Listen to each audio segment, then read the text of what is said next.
तो जीओसी की second class है हम लोगों की।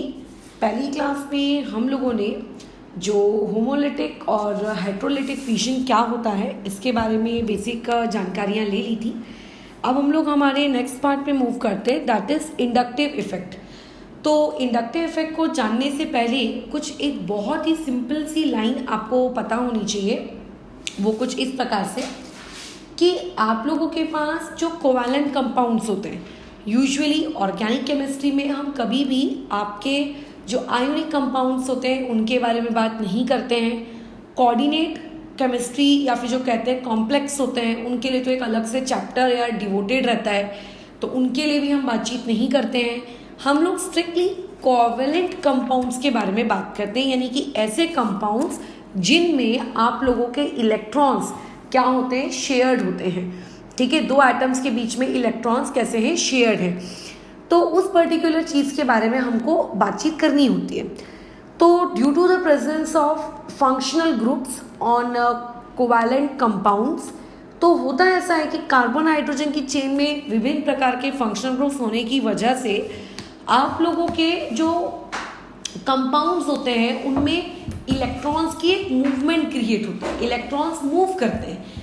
अब हो सकता है वो इलेक्ट्रॉन्स की मूवमेंट परमानेंट हो सकता है वो इलेक्ट्रॉन्स की मूवमेंट टेम्पररी हो सकता है इलेक्ट्रॉन्स कंप्लीटली मूव कर रहे हो सकता है इलेक्ट्रॉन्स पार्शियली मूव कर रहे हो। बट किसी भी मॉलिक्यूल में जो ये इलेक्ट्रॉन्स की मूवमेंट होती है, इस इलेक्ट्रॉन्स की मूवमेंट की वजह से होता क्या है, या तो आपके उस पर्टिकुलर कंपाउंड में कंप्लीट पॉजिटिव चार्ज डेवलप हो जाता है या फिर उसके इसमें पार्शियल चार्जेस डेवलप होते हैं। ठीक है, क्या कहा मैंने, या तो कंप्लीट चार्जेस डेवलप हो जाते हैं या तो फिर आप लोगों के कैसे पार्शियल चार्जेस डेवलप हो जाते हैं।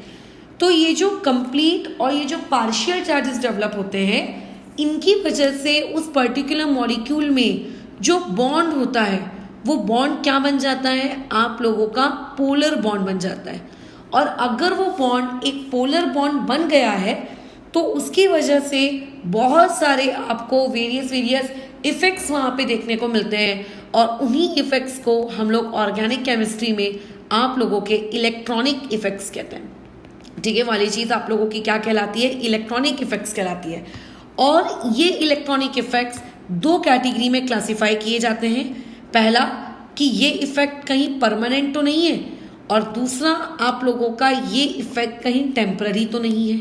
ठीक है, तो इस तरीके से दो पार्ट्स में क्लासीफाई किया जाएगा कि कहीं ये इफेक्ट परमानेंट तो नहीं है और कहीं ये इफेक्ट आप लोगों का टेम्पररी तो नहीं है।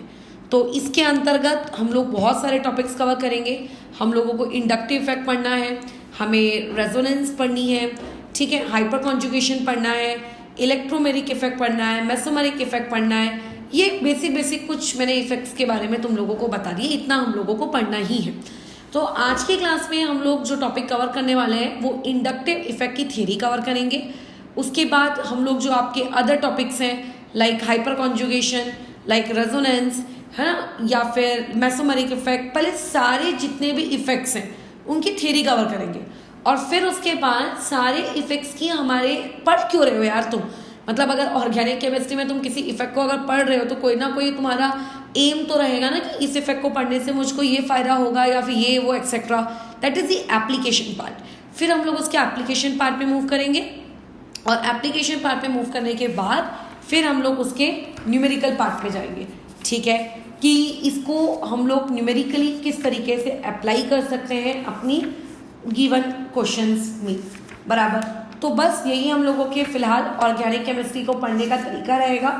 तो आज जो इफेक्ट हम पढ़ने जा रहे हैं दैट इज आप लोगों का इंडक्टिव इफेक्ट, और कल की क्लास में हम लोग जो टॉपिक पढ़ेंगे that will be hyper conjugation. Hyper conjugation में यूजुअली हमेशा आखिरी में लेती हूँ, बट इस बार मैं हाइपर कॉन्जुगेशन पहले लूँगी बिकॉज सोनिया को उस चीज़ में डाउट था, तो कि उसके स्कूल में हो चुका है हाइपर कॉन्जुगेशन, उसका एग्जाम है। सो देयरफॉर पहले हम लोग हाइपर कॉन्जुगेशन ले लेंगे और उसके बाद फिर हम लोग आगे बढ़ेंगे। ठीक है, नेक्स्ट इफेक्ट्स वगैरह में। तो शुरू करते हैं आज के आपके इफेक्ट के साथ।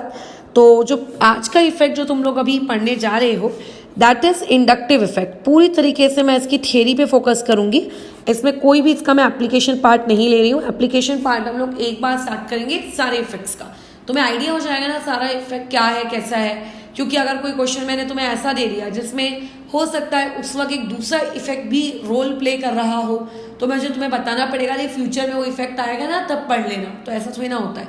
ठीक है, क्वेश्चन तो मिक्स रहेंगे ना, उसमें तो आपको पूरी तरीके से चौतरफा दिमाग लगाना है कि अच्छा यहाँ पे कौन सा इफेक्ट वर्किंग है। फॉर दैट आपको एटलीस्ट एक बेसिक आइडिया तो होना चाहिए सारे इफेक्ट्स का।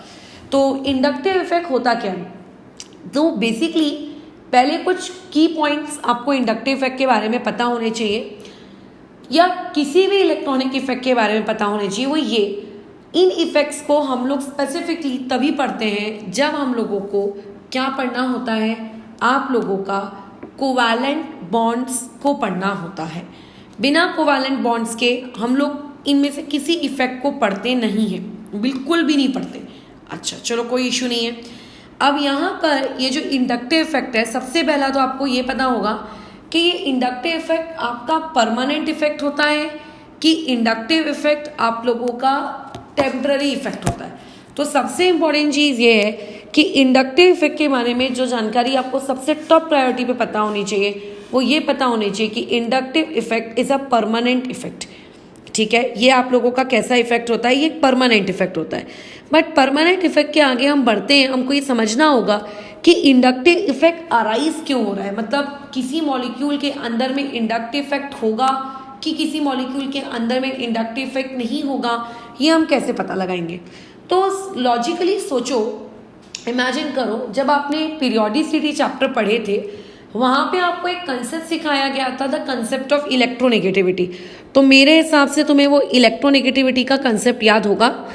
वो इलेक्ट्रोनेगेटिविटी का कंसेप्ट बहुत ही सिंपल, सोबर और प्यारा सा था। वो ये कहता था, अगर आपके पास दो डिफरेंट इलेक्ट्रोनेगेटिविटी के एटम्स हैं और उनमें से मान लेते हैं आपकी किसी एक पर्टिकुलर एटम की जो इलेक्ट्रोनेगेटिविटी है वो ज़्यादा है और दूसरे एटम की इलेक्ट्रोनेगेटिविटी कैसी है उसके कंपेयर में कम है, तो होता कैसा है कि जब भी एक कोवैलेंट कंपाउंड बनता है तो कोवैलेंट कंपाउंड में दो एटम्स के बीच में इलेक्ट्रॉन्स कैसे रहते हैं, शेयर्ड रहते हैं। ठीक है, जब भी एक कोवैलेंट कंपाउंड बनता है तो कोवैलेंट कंपाउंड में दो एटम्स के बीच में इलेक्ट्रॉन्स कैसे रहते हैं, शेयर्ड रहते हैं। अब अगर एक की इलेक्ट्रोनेगेटिविटी ज़्यादा होती है और दूसरे की इलेक्ट्रोनेगेटिविटी अगर उसके कंपेयर में कम होती है तो होता ये है कि जो इलेक्ट्रॉन्स हैं, जो ये शेयर्ड इलेक्ट्रॉन्स हैं, जिन्हें कायदे से ऐसा होना चाहिए था, ऐसे सेंटर में होना चाहिए था, दोनों एटम्स के बीच का जो कॉमन एरिया है वहाँ पे शेयर्ड रहना चाहिए था, ये ज़्यादा इलेक्ट्रोनेगेटिव वाले एटम्स की तरफ क्या हो जाते हैं, मूव हो जाते हैं। ठीक है, ये इस तरीके से। लेकिन ऐसा नहीं होता कि वो दोनों इलेक्ट्रॉन से बॉन्ड को तोड़ दिया और तोड़ के कंप्लीटली ए के पास चले गए, नहीं। इंडक्टिव या फिर इलेक्ट्रोनेगेटिविटी की भाषा में अगर मैं कहूँ तो ये चीज़ जो कि आपको वो पिंक कलर के इलेक्ट्रॉन्स एग्जैक्टली आपको मिड पे दिखने चाहिए थे, वो एग्जैक्टली आपको मिड पे ना दिखते हुए वो आपको ऐसे अपीयर होते हैं कि वो इलेक्ट्रॉन्स ए की तरफ मूव हो चुके हैं, उनका मूवमेंट ए की तरफ हो गया, क्योंकि वो इलेक्ट्रॉन्स अभी इक्वली शेयर्ड नहीं है।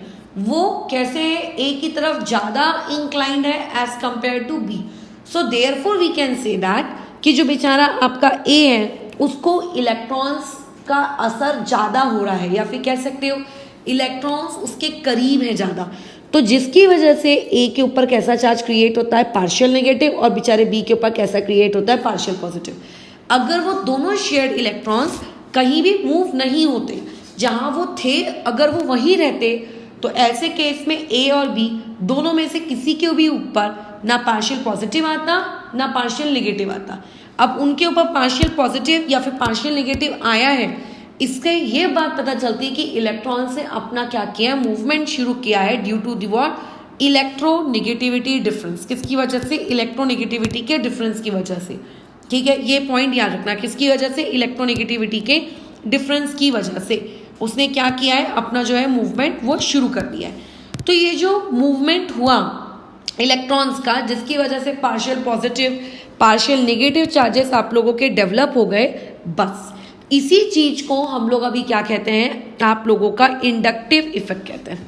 बस इसी चार्ज के डेवलपमेंट को, ये जो चार्ज का यहाँ पे डेवलपमेंट हुआ ना, यहाँ पे जो ये चार्ज डेवलप हो गया, इसी चार्ज के डेवलपमेंट को हम लोग क्या कहते हैं, आप लोगों का क्या कहते हैं, आप लोगों का इंडक्टिव इफेक्ट कहते हैं, यानी कि IE। So what do you mean by the term inductive effect? So inductive effect is basically the process या phenomena in which electrons are slightly shifted toward the more electronegative atom, as a result of which there is a partial positive charge and partial negative charge on the some species of that molecule। तो उस particular process को आप क्या कहते हो, inductive effect कहते हो। ये पर्टिकुलर प्रोसेस इंडक्टिव इफेक्ट कहलाती है। तो अभी एक छोटा सा पॉइंट अपने दिमाग में हमेशा याद रखना है कि इंडक्टिव इफेक्ट तभी अकर होता है जब आप लोगों को क्या देखने को मिलता है, व्हेन डेल्टा EN मतलब इलेक्ट्रोनिगेटिविटी आप लोगों की जीरो, इलेक्ट्रोनिगेटिविटी का जो डिफरेंस है वो नॉट इक्वल टू जीरो है। जैसे अगर मैं बोलूँगी O2 molecule, N2 molecule, H2 molecule, तो ये कैसे मॉलिक्यूल है, होमो मॉलिक्यूल्स हैं। इनमें जो दो एटम्स कंबाइन किए गए हैं O2 में, O एंड O दोनों कैसे हैं, सेम है। तो एक O की अगर इलेक्ट्रोनिगेटिविटी 3.5 है तो दूसरे की भी तो 3.5 ही होगी। तो एज अ रिजल्ट जो शेयर्ड इलेक्ट्रॉन पेयर है वो कहीं भी शिफ्ट नहीं होगा, क्योंकि दोनों की इलेक्ट्रोनिगेटिविटी सेम है। तो इसकी वजह से जब आपके पास इस तरीके के कुछ मॉलिक्यूल्स आ जाएं कि जिनमें इलेक्ट्रोनिगेटिविटी का difference not equal to zero है, तो ही आपको इंडक्टिव इफेक्ट दिखेगा। अगर वो इक्वल टू जीरो हो गया या फिर बहुत बहुत बहुत बहुत बहुत कम हो गया, ठीक है, या फिर कंप्लीटली जीरो हो गया लेटर से, ठीक है, तो ऐसे केस में आप ये कहोगे कि आप लोगों का जो इंडक्टिव इफेक्ट है, जो आप लोगों का इंडक्टिव इफेक्ट है, अगर जीरो हो गया तो वो नहीं है। अगर आप लोगों का वहां पे मान लेते हैं आपका जीरो नहीं है, छोटा सा भी वैल्यू है, तो इंडक्टिव इफेक्ट रहेगा जरूर, बट थोड़ी वीक वैल्यू रहेगी, ठीक है। अच्छा, एक मिनट, श्रेयन बाबू का कुछ डाउट आया है, कुछ तो उसने लिखा है, क्या लिखा है, एक मिनट। हाँ श्रेयन, हाँ जब CN लोकेंट होता है तो उसके लिए साइनो यूज करते हैं, बट अभी लोकेंट कहाँ है, वो तो रिंग से डायरेक्टली अटैच्ड है ना, वो लोकेंट के जैसे कहाँ बिहेव कर पाया बताओ, वो तो डायरेक्टली अटैच्ड है। तो जब भी कोई फंक्शनल ग्रुप डायरेक्टली रिंग से अटैच्ड हो, डायरेक्ट रिंग से, तो ऐसे केस में तो उनके नाम के पूरे हाव भाव ही बदल जाते हैं ना, वो लोकेंट कहाँ रह गया अब तो। फिर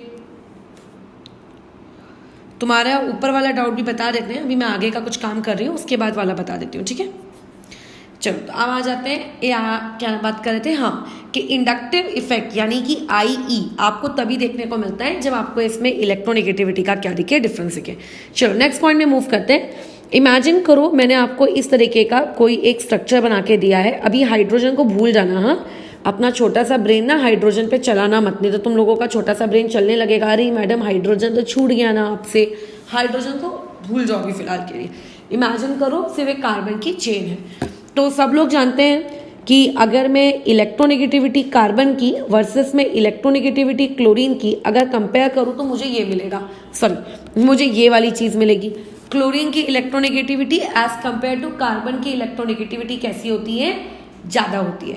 तो अगर मैं इस कार्बन नंबर 1 और इस क्लोरीन के बीच में कंपैरिजन करूँ तो तुम्हें नहीं लगता कि कार्बन की क्योंकि इलेक्ट्रोनेगेटिविटी कम है तो कार्बन के पास जो भी और क्लोरीन के बीच में जो भी, मतलब इन दोनों के बीच में बेसिकली जो भी शेयर्ड इलेक्ट्रॉन्स होंगे वो शेयर्ड इलेक्ट्रॉन्स तुम्हें नहीं लगता कि स्लाइटली क्लोरीन की तरह शिफ्ट होने लगेंगे, है ना, उनका मूवमेंट क्लोरीन की तरह शिफ्ट होने लगेगा। तो हम लोग एक्चुअली में उनका मूवमेंट दिखाते नहीं है कि देखो वो इतने डिस्टेंस से मूव हो गए, हम लोग से बताते हैं ये डायरेक्शन कि क्लोरीन के ऊपर इलेक्ट्रॉन मूव हो गए होंगे तो क्लोरीन पे कैसा चार्ज डेवलप हुआ होगा, पार्शियल नेगेटिव, और बेचारे इस कार्बन पे कैसा चार्ज डेवलप हुआ होगा, पार्शियल पॉजिटिव। लेकिन अब जैसे ही कार्बन नंबर 1 पे आपका पार्शियल पॉजिटिव चार्ज डेवलप हुआ होगा, वो इलेक्ट्रॉन डेफिशिएंट बन गया होगा, तो वो क्या देखेगा कि मेरे बाजू में जो ये कार्बन नंबर 2 है, ठीक है, मेरे बाजू में जो ये कार्बन नंबर 2 है, चलो मैं एक काम करता हूं, अपनी डिफिशियंसी को पूरा करने के लिए मैं उस कार्बन नंबर 2 से इलेक्ट्रॉन विड्रॉ करता हूं। वो यही सोचेगा अपनी डिफिशियंसी को पूरा करने के लिए मैं बाजू वाले कार्बन से इलेक्ट्रॉन क्या करता हूँ, विड्रॉ। इससे ऐसा नहीं होगा कि कार्बन नंबर 1 के ऊपर का पूरा पार्शियल पॉजिटिव गायब हो जाएगा, बल्कि इससे ये एक असर होगा कि जो बेचारा कार्बन नंबर 2 है उस पे भी एक पार्शियल पॉजिटिव क्रिएट हो जाएगा। ठीक है, फिर जैसे ही कार्बन नंबर 2 पे क्रिएट होगा वो रिटर्न में कार्बन नंबर 3 से मांगेगा। फिर जैसे ही कार्बन नंबर 3 से क्रिएट होगा वो कार्बन नंबर 4 के पास जाएंगे। फिर वो किसके पास जाएंगे, कार्बन नंबर 5 के पास जाएंगे। फिर किसके पास जाएंगे, कार्बन नंबर 6 के पास जाएंगे। तो डोंट यू थिंक कि एक बार ये चेन प्रोपोगेट हुई थी, पोलैरिटी डेवलप हुई थी एक बार सिर्फ 1 और क्लोरीन के बीच में, और धीरे धीरे ये जो पोलैरिटी है, ठीक है, ये पोलैरिटी आजू बाजू के बॉन्ड्स में भी इंड्यूस होती गई, मतलब कह सकते हो फैलती गई। फॉर एग्जाम्पल लेट से मैं ये कहती हूँ कि कोई एक बीमारी किसी एक इंसान से शुरू हुई और धीरे धीरे ये फैलती गई, जैसे लाइक कोविड, ठीक है, फैलती गई। तो वैसे ही जो पोलैरिटी है वो तो इन दोनों की वजह से शुरू हुई थी, right, due to the electronegativity difference between the carbon and chlorine, बराबर। लेकिन एज सून एज कार्बन के ऊपर पार्शियल पॉजिटिव चार्ज आया तो बेचारे, अब तो हम जानते हैं कि कार्बन की इलेक्ट्रोनेगेटिविटी कम होती है, बट पार्शियल पॉजिटिव चार्ज आने के बाद से उसकी इलेक्ट्रोनेगेटिविटी और क्या हो गई, कम हो गई। फिर इसकी वजह से जो बाजू वाला है वो आप लोगों का खींचने लगा इलेक्ट्रॉन, वो और खींचने लगा, तो इनडायरेक्टली ये एक इंड्यूस्ड इफेक्ट चलता गया चलता गया चलता गया। इसीलिए हम लोग इसे कहते हैं इंडक्टिव इफेक्ट, इंड्यूस्ड इफेक्ट। ठीक है, इसीलिए हम लोग इसको क्या कहते हैं, आप लोगों का इंड्यूस्ड इफेक्ट। इंड्यूस का मतलब होता है खुद की वजह से कुछ नहीं हुआ है, देखा देखी। तुम लोग आगे फिजिक्स में भी पढ़ोगे, जो ट्रांसफार्मर होता है उस ट्रांसफार्मर का जो वर्किंग प्रिंसिपल होता है वो इंडक्शन होता है, magnetic induction, electromagnetic induction, right. तो EMI पढ़ोगे तो यहाँ पे भी आप लोगों का क्या हुआ है, इंड्यूस्ड इफेक्ट वर्क किया गया है। और ये इंड्यूस्ड इफेक्ट जो वर्क किया गया है, इसी की वजह से इस पर्टिकुलर कंसेप्ट का नाम रखा गया है इंडक्टिव इफेक्ट। अब इस इंडक्टिव इफेक्ट के अंतर्गत तुम्हें थोड़े बहुत पॉइंट्स पता होने चाहिए। पॉइंट्स ये पता होने चाहिए कि मैं जानती हूँ कि इंडक्टिव इफेक्ट परमानेंट इफेक्ट है, वो तो मैंने सबसे स्टार्टिंग में ही कह दिया। पॉइंट नंबर 2 मुझे ये बताना है, जैसे जैसे इंडक्टिव इफेक्ट आगे चेन में प्रोपोगेट होता जाएगा होता जाएगा होता जाएगा, वैसे वैसे उसका जो असर है उस इंडक्टिव इफेक्ट का, वो धीरे धीरे धीरे धीरे क्या होता जाएगा, कम होता जाएगा। ठीक है, तुम खुद सोचो, लेट से एक मैग्नेट तुमने यहाँ रखी है और दूसरा आयरन का पीस तुमने अभी यहाँ से 10 किलोमीटर दूर रखा है, तो क्या उनके बीच में कोई मैग्नेटिक फोर्स नहीं होगी? होगी, क्योंकि ऑब्वियस है कि उन दोनों के बीच में फोर्स होगी, बट वो फोर्स बहुत बहुत बहुत बहुत बहुत बहुत कम होगी। तो सिमिलरली आप लोगों में ये जो इंडक्टिव इफेक्ट होता है, ये इंडक्टिव इफेक्ट जैसे जैसे आप डिस्टेंस बढ़ाते जाते हो, वैसे वैसे ये इंडक्टिव इफेक्ट आप लोगों का क्या होता जाता है, कम होता जाता है। इतना बल्कि कम हो जाता है कि आफ्टर 3 कार्बन एटम्स, मतलब आप ये कह सकते हो कि 3 कार्बन एटम्स के बाद हम यूजुअली इंडक्टिव इफेक्ट को क्या कर देते हैं, इग्नोर करने लगते हैं। हम ये मान के चलते हैं कि इंडक्टिव इफेक्ट का होना या नहीं होना दोनों ही कैसा है, आप लोगों का एक बराबर है। पॉइंट नंबर B, ठीक है, आप लोगों का जो इंडक्टिव इफेक्ट है ये प्रोपोगेट होता है। जैसे पॉलीमर्स में कैसा होता है, एक बार अगर फ्री रेडिकल मैकेनिज्म हम इनिशिएट कर दें, फ्री रेडिकल अगर मैं जनरेट कर दूं, तो रिएक्शन कैसी होती है, अपने आप और फ्री रेडिकल्स जनरेट करके प्रोपोगेट करती रहती है। तो यहाँ पर भी आप लोगों का जो इंडक्टिव इफेक्ट है, ये इंडक्टिव इफेक्ट क्या हो जाता है, प्रोपोगेट करता है एक कार्बन से दूसरे कार्बन तक। ठीक है, लेकिन इसकी जो प्रोपोगेशन होती है, प्रोपोगेट करता है एक कार्बन से दूसरे कार्बन तक, ठीक है, from 1 carbon to another but through sigma bond. याद रखना, again the most important point, from 1 carbon to another, ठीक है, बट थ्रू सिग्मा बॉन्ड। किसके थ्रू ये करता है, सिग्मा बॉन्ड के थ्रू ये करता है, यानी कि सिग्मा बॉन्ड के थ्रू, यानी कि किसके थ्रू, सिग्मा बॉन्ड के थ्रू। पाई इलेक्ट्रॉन्स का या पाई बॉन्ड का इंडक्टिव इफेक्ट में कोई रोल नहीं है। आगे तुम पढ़ोगे रेजोनेंस या फिर और भी इफेक्ट्स, वहां पे पाई इलेक्ट्रॉन्स का रोल होता है, बट इंडक्टिव इफेक्ट में सिग्मा इलेक्ट्रॉन्स ही सिर्फ अपना मूवमेंट शो कर सकते हैं, पाई इलेक्ट्रॉन्स में ये चीज प्रोपोगेट नहीं होती। और जैसे कि मैंने कहा कि ये सिर्फ 3 कार्बन तक इफेक्टिव है, so you can say that कि इंडक्टिव इफेक्ट का जो डिस्टेंस है, डिस्टेंस के साथ कैसा रिलेशनशिप है, इनवर्स। ठीक है, आप जितना दूर जाते जाओगे इंडक्टिव इफेक्ट का उतना ही क्या होता जाएगा, असर धीरे धीरे धीरे धीरे धीरे धीरे धीरे धीरे कम होता जाएगा। This was the basic information about the inductive effect, कि इंडक्टिव इफेक्ट क्या था क्या नहीं था। अब आगे हम लोग कंटिन्यू करते हैं। अब देखो, जैसे मैं ये कह रही हूं कि इंडक्टिव इफेक्ट इलेक्ट्रोनेगेटिविटी के डिफरेंस की वजह से अराइज होता है। चलो अच्छी बात है। अब मान लेते हैं, फॉर एग्जाम्पल कंसिडर करते हैं हम लोग कोई भी एक मॉलिक्यूल को। मान लो एक मैंने ऐसी कार्बन की चेन बना ली है, इस कार्बन की चेन से मैंने एक ग्रुप अटैच किया है। मैंने क्या किया है, इस पे एक ग्रुप अटैच किया है।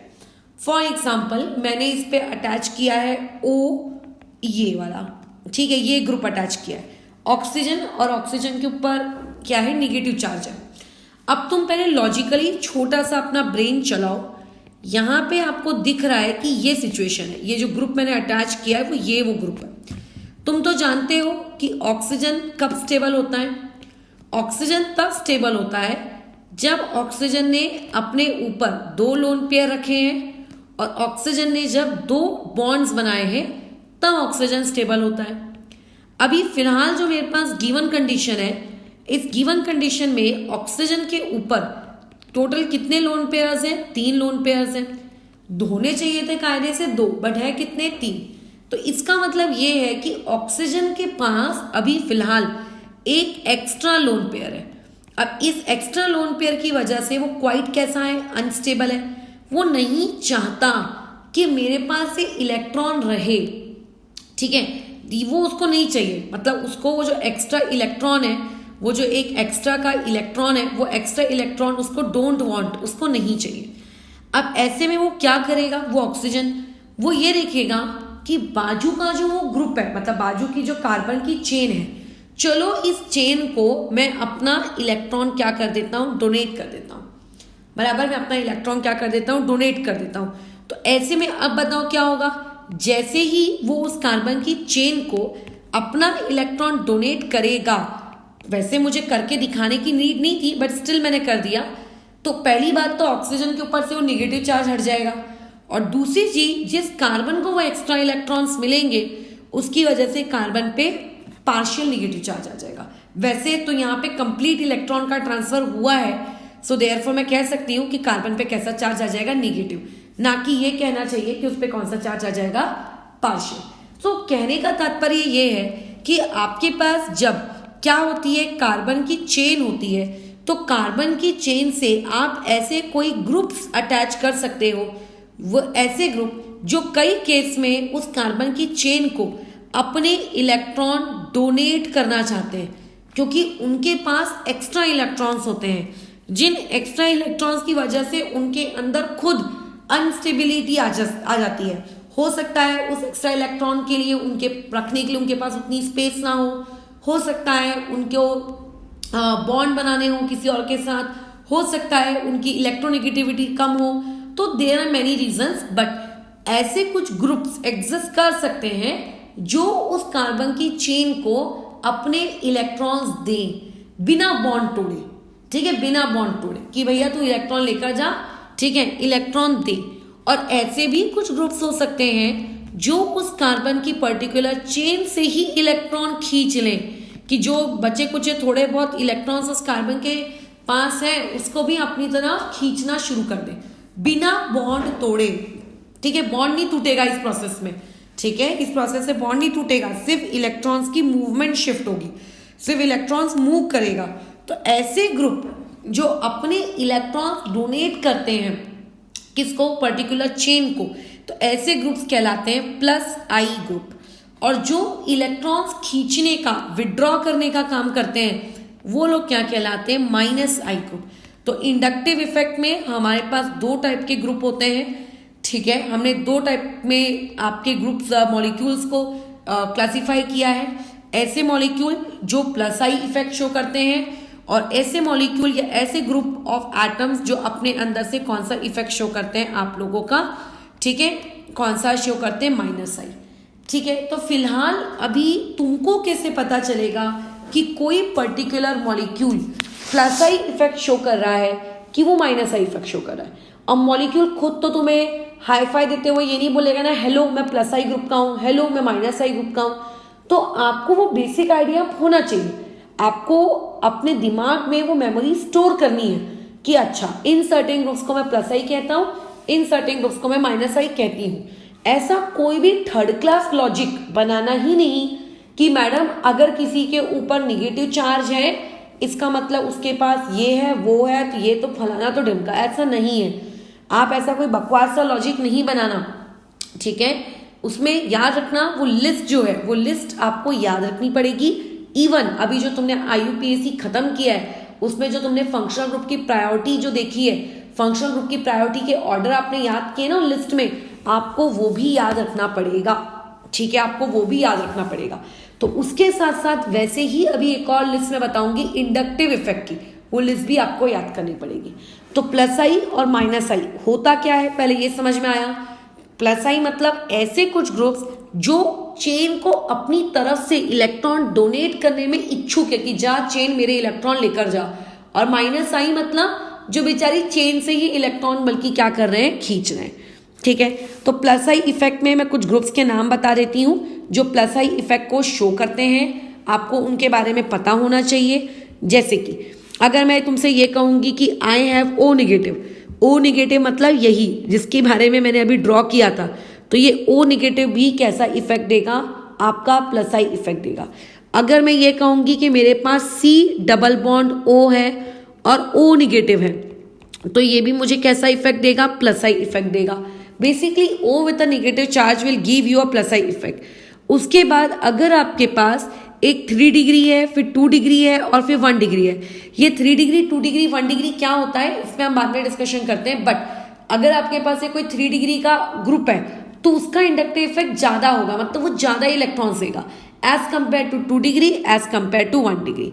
उसके बाद अभी बिना डिग्री का 0 डिग्री वाला मिथाइल ग्रुप, अगर कोई डिग्री नहीं है बेचारा सिर्फ अकेला Me ग्रुप है, CH3 ग्रुप है, तो उसका इंडक्टिव इफेक्ट 1 डिग्री से कम होगा। ठीक है, अच्छा उसके अलावा और क्या ऑर्डर है इसका, ऑर्डर ये है, अच्छा ये कहाँ चले गए हम लोग, ठीक है, ऑर्डर ये है कि अगर आप लोगों के पास हाइड्रोजन है, ड्यूटेरियम है, ट्रीटियम है, तो आप लोगों के पास जो ट्रीटियम होता है उसका इंडक्टिव इफेक्ट ज्यादा होता है एज कंपेयर टू आप लोगों के ड्यूटेरियम और एज कंपेयर टू आप लोगों का हाइड्रोजन। यानी कि हाइड्रोजन आपका least plus I effect show करता है। तो ये एक तुम्हें बेसिक ऑर्डर मैंने दे दिया है, इस ऑर्डर को तुम्हें इंडक्टिव इफेक्ट के याद रखना है कि ये वो ग्रुप्स हैं जो आप लोगों की चेन को इलेक्ट्रॉन्स देने में इंटरेस्टेड है। ठीक है, वैसे तो ये सारे के सारे इलेक्ट्रॉन्स देने में इंटरेस्टेड है, बट स्टिल हम लोगों ने इनको भी उनकी इलेक्ट्रॉन देने की एबिलिटी के अकॉर्डिंग हमने उन्हें क्या करके रखा है, अरेंज करके रखा है। अब ऑब्वियस है कि ऐसे भी ग्रुप एग्जिस्ट करेंगे जो माइनस आई इफेक्ट शो करते हैं। अगर वो माइनस आई इफेक्ट शो करते हैं तो इसका मतलब क्या कि वो आपकी कार्बन चेन से इलेक्ट्रॉन खींचने में इंटरेस्टेड है। उनका किस बात में इंटरेस्ट है कि कोई मैं बल्कि किसी से इलेक्ट्रॉन खींच लूं, दूं नहीं मैं किसी को, बल्कि किसी के पास अगर थोड़ा बहुत भी इलेक्ट्रॉन है तो उस इलेक्ट्रॉन को बल्कि मैं खींच खुचा के अपने पास रख लूं, ये उन लोगों का इंटरेस्ट है, ये उन लोगों को ज्यादा इच्छा होती है। तो ऐसे ग्रुप्स की भी कोई सीरीज होती है क्या, बिल्कुल ऐसे ग्रुप की भी सीरीज होती है। माइनस आई इफेक्ट शो करने वाले आप लोगों के पास बहुत सारे ग्रुप्स होते हैं। ठीक है, अच्छा क्या है इनके मतलब ये सीरीज का ऑर्डर क्या है ये सीरीज का ऑर्डर कैसे समझेंगे, क्या देखना है, वो सब बताती हूँ मैं। तो माइनस आई की सीरीज देखो तुम्हें बताई जा रही है, उसको ध्यान रखोगे बहुत अच्छे से। कुछ बेसिक सी बातचीत है, ज़्यादा उसमें कठिनाई नहीं रखना। पहले अपन लोग पॉइंट्स बना लेते हैं।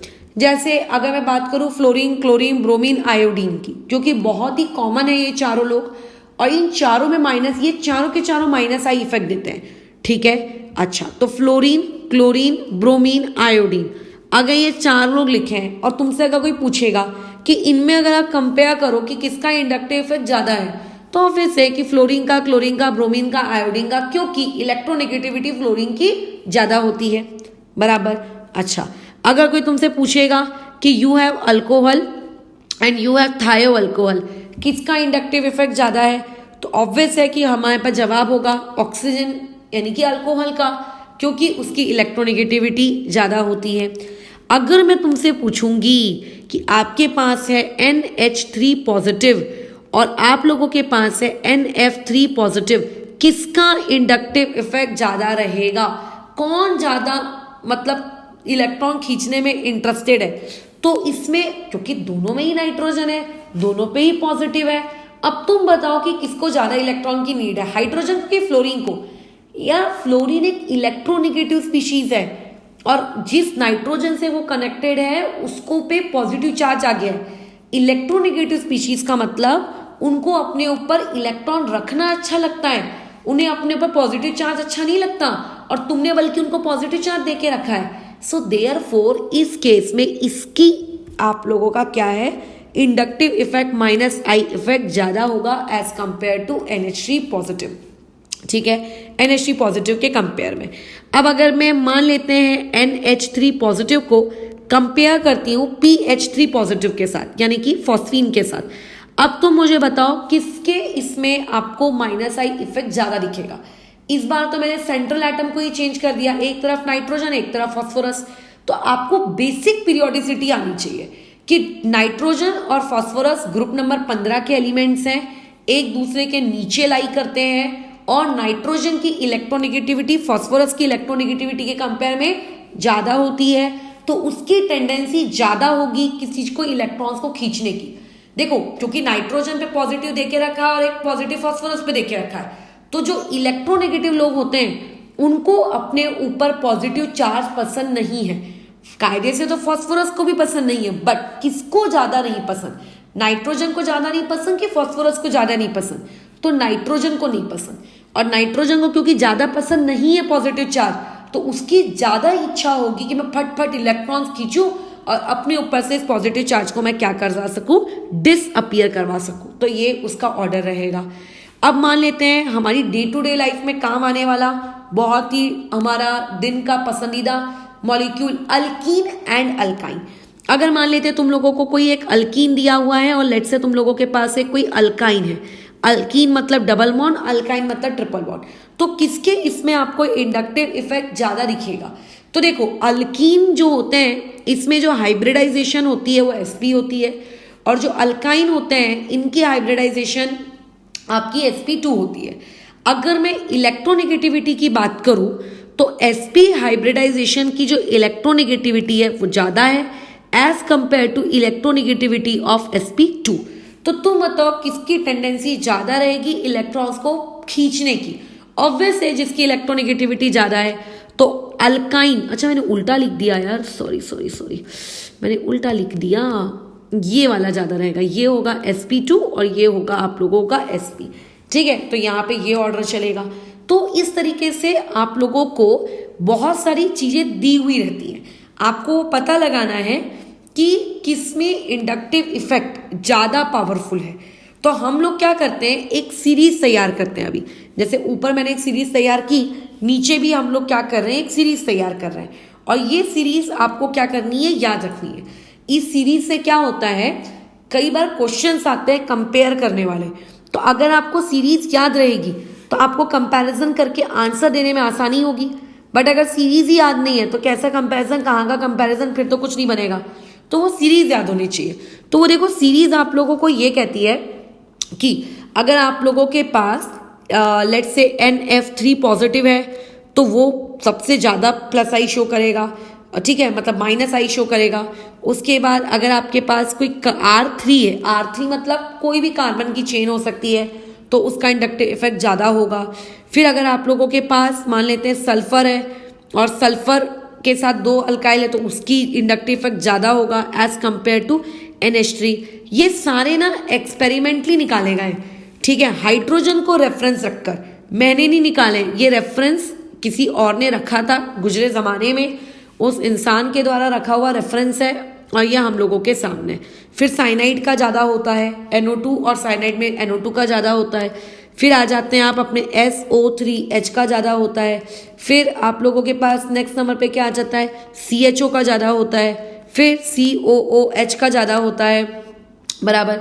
अच्छा, COOH के बाद आ जाते हैं तुम्हारे फ्लोरीन, क्लोरीन, ये ऑर्डर में। फिर आता है ब्रोमीन और फिर आता है आयोडीन, ये वाला ऑर्डर चल जाता है आप लोगों का, बराबर। ये हम लोग इसका ऑर्डर देखते हैं। फिर आ जाता है आप लोगों के ईथर्स, ठीक है। ईथर्स का मतलब होता है OR ग्रुप, इनका ज़्यादा होता है। उससे कम किसका होता है, OH यानी कि अल्कोहल। उससे कम किसका होता है, अल्काइंस का होता है। अल्काइंस से किसका कम हो जाता है, आप लोगों के अल्काइंस, उनसे भी कम आ जाते हैं आपके अमाइंस का, यानी कि NH2 ग्रुप का। NH2 से कम होता है आपकी बेंजीन रिंग का। बेंजीन रिंग से कम किसका होता है, आपके डबल बॉन्ड का, यानी कि अल्कीन का। और उससे कम होता है हाइड्रोजन का। और हाइड्रोजन के आगे फिर इस तरफ आप लोगों का क्या शुरू हो जाता है, इस तरफ प्लस आई वालों के नाम शुरू हो जाते हैं। तो बेसिकली हाइड्रोजन को इस क्वेश्चन में क्या रखा गया है, रेफरेंस। इस क्वेश्चन में हाइड्रोजन को क्या रखा गया है, रेफरेंस, क्योंकि इस क्वेश्चन में हमने हाइड्रोजन को रेफरेंस रखा गया है। सो देयरफॉर जब भी आप क्या करते हो, एक मॉलिक्यूल की बात करते हो कि किसने इसके इलेक्ट्रॉन खींचे, तो उसमें हम कभी भी हाइड्रोजन को नहीं इंक्लूड करते। हाइड्रोजन को हम इंक्लूड नहीं करते। बिना हाइड्रोजन को इंक्लूड किए ही हम लोग आगे पूरे इंडक्टिव इफेक्ट को डिस्कस कर लेते हैं। क्यों नहीं करते हम लोग हाइड्रोजन को इंक्लूड, क्योंकि जो आप लोगों का हाइड्रोजन है वो एक रेफरेंस रखा गया है, उसके क्या कहते हैं, कंट्रीब्यूशन को हम लोग ध्यान नहीं देते, उसके कंट्रीब्यूशन को हम लोग कभी भी इज्जत नहीं देते, आप इस तरीके से कह सकते हो।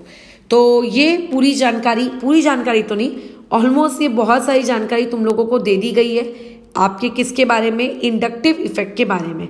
तो मोटे मोटे तौर पे तुम लोगों को इंडक्टिव इफेक्ट के बारे में कुछ कुछ चीज़ें पता चल चुकी हैं। अब जैसे अगर मैं तुमसे ये कहूँ कि आपके पास ये एक मॉलिक्यूल है, एक मॉलिक्यूल आपके पास ये है और एक मॉलिक्यूल आपके पास ये है, बताओ किसमें इंडक्टिव इफेक्ट सबसे ज़्यादा होगा। ठीक है, आपको इसको अरेंज करना है, ठीक है, आपको इसको अरेंज करना है इंडक्टिव इफेक्ट के ऑर्डर में। तो ऐसे में तुम सबसे पहले ये देखना, क्या सभी के इसमें आपने सेम फंक्शनल ग्रुप लगाया है क्या। ठीक है, तो सभी के इसमें सेम फंक्शनल ग्रुप है। आप ये देखना कि जो फंक्शनल ग्रुप जिस कार्बन से कनेक्टेड है वो कार्बन की डिग्री क्या है। तो देखो, मेरा फंक्शनल ग्रुप इस कार्बन से कनेक्टेड है और इस कार्बन की डिग्री है 1। मेरा फंक्शनल ग्रुप इस कार्बन से कनेक्टेड है और इस कार्बन की डिग्री कितनी है 2। मेरा फंक्शनल ग्रुप इस कार्बन से कनेक्टेड है और इसकी डिग्री कितनी है 3।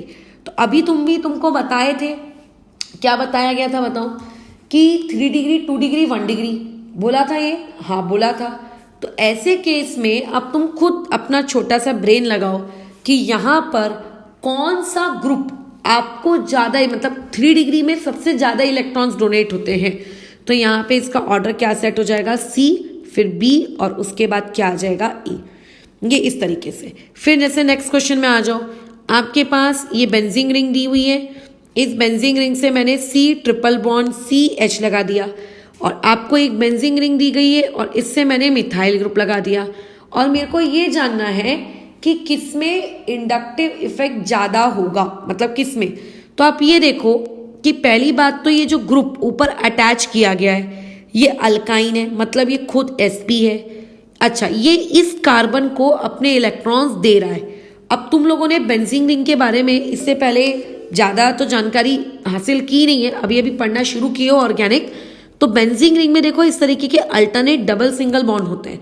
तो यानी कि ये वाली जो पोजीशन है, ये वाली पोजीशन आपकी कैसी पोजीशन है, sp2 हाइब्रिडाइज पोजीशन है, बराबर।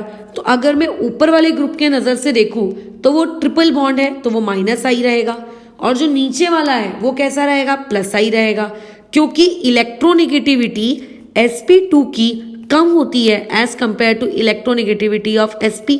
तो अगर कोई तुमसे पूछेगा कि इलेक्ट्रॉन्स कहाँ से कहाँ जा रहे हैं, तो इलेक्ट्रॉन्स हमेशा कम इलेक्ट्रोनेगेटिव से किस तरफ जाते हैं, ज़्यादा। तो इलेक्ट्रॉन्स के मूवमेंट की जो डायरेक्शन होगी वो ऐसे होगी। लेकिन अगर मैं बाजू वाले क्वेश्चन में पूछूं तो Me का मतलब क्या होता है, Me का मतलब होता है CH3। यानी कि आप लोगों को अगर यहाँ पे Me लिखकर उसने दे दिया है तो बेसिकली उसने आपको वहाँ पे क्या लिखकर दिया है, CH3। अगर मैं यहाँ पे CH3 की हाइब्रिडाइजेशन चेक करूँ तो ये sp3 है, और बेंजीन के इस कार्बन की हाइब्रिडाइजेशन कितनी है, sp2। और अगेन वही सेम प्रवचन कि इलेक्ट्रोनेगेटिविटी sp3 की अब कम होती है as compare to electronegativity of sp2, यानी कि इस बार sp2 यानी कि रिंग आप लोगों की ज्यादा इलेक्ट्रोनेगेटिव है। क्योंकि वो ज्यादा इलेक्ट्रोनेगेटिव है तो वो अपनी तरफ इलेक्ट्रॉन्स को खींचेगी, तो यानी कि इस बार जो डायरेक्शन होगा इलेक्ट्रॉन्स के मूवमेंट का वो डाउनवर्ड होगा, ना कि अपवर्ड होगा। ठीक है, ना कि वो कैसा होगा, अपवर्ड होगा। तो इसीलिए आप लोगों को इलेक्ट्रॉन्स का मूवमेंट कहाँ से कहाँ हो रहा है ये जानने के लिए बहुत ही ज़्यादा आवश्यक होता है कि आपको पता होना चाहिए कि किसकी इलेक्ट्रोनेगेटिविटी कम है, किसमें इलेक्ट्रोनेगेटिविटी ज़्यादा है। जैसे मान लेते हैं मैंने तुम लोगों को ये पर्टिकुलर एक मॉलिक्यूल दे दिया CH2 double bond C double bond O। इसमें अगर मैं तुमसे ये पूछती हूँ कि बताओ किसका डायरेक्शन किसकी किसकी तरफ होगा, तब तुम क्या करोगे। जैसे एक और क्वेश्चन मान लेते हैं आपको दे दिया जाए, आपको दे दिया गया है CH3 CH2 COO निगेटिव, ये बीच में बॉन्ड्स हैं, मैंने बनाए नहीं थे। तो इसमें कैसा होगा, देखो ऑब्वियसली कि ये COO निगेटिव है। COO निगेटिव को हमने किस कैटेगरी में पढ़ा था, अभी अभी मैंने बताया था कि जितने भी O निगेटिव वाले लोग होते हैं ये प्लस आई इफेक्ट शो करते हैं। प्लस आई इफेक्ट मतलब इनकी इच्छा होती है कि हम इलेक्ट्रॉन दे, जाओ भाई मेरे इलेक्ट्रॉन लेकर जाओ। तो ऐसे में इस बार डायरेक्शन ऐसा होगा, ये चेन को इलेक्ट्रॉन्स मिल रहे हैं। ऊपर वाले केस की अगर मैं बात करूं तो यहाँ पे कार्बन की हाइब्रिडाइजेशन कितनी है, sp हाइब्रिडाइजेशन है। अच्छा, तो अब ये बाजू वाला जो कार्बन है इसकी हाइब्रिडाइजेशन कितनी है, इसकी हाइब्रिडाइजेशन sp2 है। तो अगर मैं sp2 और sp में अगर कंपेयर करूं तो इलेक्ट्रॉन sp2 से कहाँ जा रहे हैं, sp की तरफ जा रहे हैं। लेकिन अगर मैं कार्बन और ऑक्सीजन के बीच में कंपेयर करूं तो कार्बन की इलेक्ट्रोनेगेटिविटी कम होती है, ऑक्सीजन की ज्यादा होती है, तो इलेक्ट्रॉन्स ऑक्सीजन की तरफ जा रहे हैं। ठीक है, वैसे ही आप और भी मॉलिक्यूल्स ले सकते हो, उन और भी मॉलिक्यूल्स में आप क्या कर सकते हो, डायरेक्शन देख सकते हो। अब जैसे कि एक ये ले लो, ये वाला मॉलिक्यूल देखो, इस वाले क्वेश्चन को लेने का स्पेशल पर्पस इस वाले के साथ का है। बाजू में COO निगेटिव था और अब मैंने आपको COOH दे दिया। सिर्फ एक हाइड्रोजन के होने की वजह से क्या इतना असर पड़ेगा, बिल्कुल असर पड़ेगा, क्योंकि अब वो जो ऑक्सीजन है उस ऑक्सीजन के ऊपर मात्र 2 लोन पेयर है और काफी क्वाइट स्टेबल है, मतलब इनडायरेक्टली उसके पास एक्सेस इलेक्ट्रॉन्स नहीं है। तो अब उसको इलेक्ट्रॉन्स को भेजने में कोई इंटरेस्ट नहीं है, वो बोल रहा है भैया मैं बहुत स्टेबल हूँ, मुझको अपनी इलेक्ट्रॉन देने में तो जब कोई इंटरेस्ट नहीं है, अगर दूंगा तो मेरे पे पॉजिटिव चार्ज आ जाएगा, मैं अनस्टेबल बन जाऊंगा। इसीलिए अब इसको अपने इलेक्ट्रॉन्स देने में कोई दिलचस्पी नहीं है, बल्कि अब ये तो ये भी रखेगा कि अच्छा तू मुझसे इलेक्ट्रॉन खींचेगा, जा मैं तेरे से इलेक्ट्रॉन खींचता हूं। तो अब ये जो डायरेक्शन है इलेक्ट्रॉन्स के मूवमेंट का ये ऐसा हो जाएगा। सो COO निगेटिव और आपके COOH इसकी वजह से फर्क पड़ता है। ठीक है, इसकी वजह से फर्क पड़ता है। फॉर एग्जाम्पल अगर आप लोगों को चीजें ऐसी दे दी जाए कि ये रिंग है, इस रिंग में मैंने OH लगा के रखा है, तो OH कैसा ग्रुप होता है, अभी अभी हम लोगों ने ऊपर लिस्ट बनाई थी। OH आप लोगों का -I इफेक्ट शो करता है, और क्योंकि OH आप लोगों का -I इफेक्ट शो करता है तो इसकी वजह से वो बेंजीन रिंग से इलेक्ट्रॉन खींचेगा। ठीक है, वो बेंजीन रिंग से क्या करेगा, इलेक्ट्रॉन खींचेगा। तो ये इस तरीके से इसका असर दिखेगा, ये होगा डायरेक्शन ऑफ मूवमेंट। तो डायरेक्शन किस तरफ होगी आपको ये पता लगाना आप लोगों के लिए बहुत ही नेसेसरी चीज है। बस खत्म करते हैं इस चीज को। तो ये एक बेसिक इंट्रोडक्शन था इंडक्टिव इफेक्ट को लेकर। बाकी नेक्स्ट वाले क्लास में हम लोग, मतलब आगे आने वाली क्लासेस में हम लोग एप्लीकेशंस ऑफ इंडक्टिव इफेक्ट को पढ़ेंगे कि इंडक्टिव इफेक्ट जो ये पढ़ा जा रहा है इसकी मतलब डे टू डे लाइफ में काम क्या है, पढ़ क्यों रहे हो यार इसको, तो वो हम लोगों की नेक्स्ट क्लास रहेगी। बट नेक्स्ट क्लास में एप्लीकेशंस ऑफ इंडक्टिव इफेक्ट में नहीं लेने वाली हूँ। पहले जो मैं नेक्स्ट टॉपिक लूंगी उसमें हम लोग जो नेक्स्ट आपके इफेक्ट के बारे में पढ़ेंगे, that next effect would be electromeric effect. सोचा था हाइपर कॉन्जुगेशन लेने का, but we will first study electromeric effect. ठीक है, उसके बाद mesomeric effect, resonance, and then we will move toward the hyperconjugation. ठीक है, हाइपर कॉन्जुगेशन बड़ा ही प्यारा है। ठीक है, ऐसा लगता है यार ये क्या पढ़ लिया अपन ने। ठीक है, तो अभी इसको रोकते हैं, कल की क्लास में हम लोग जो नेक्स्ट टॉपिक कंटिन्यू करेंगे दैट वुड बी आप लोगों का इलेक्ट्रोमेरिक इफेक्ट।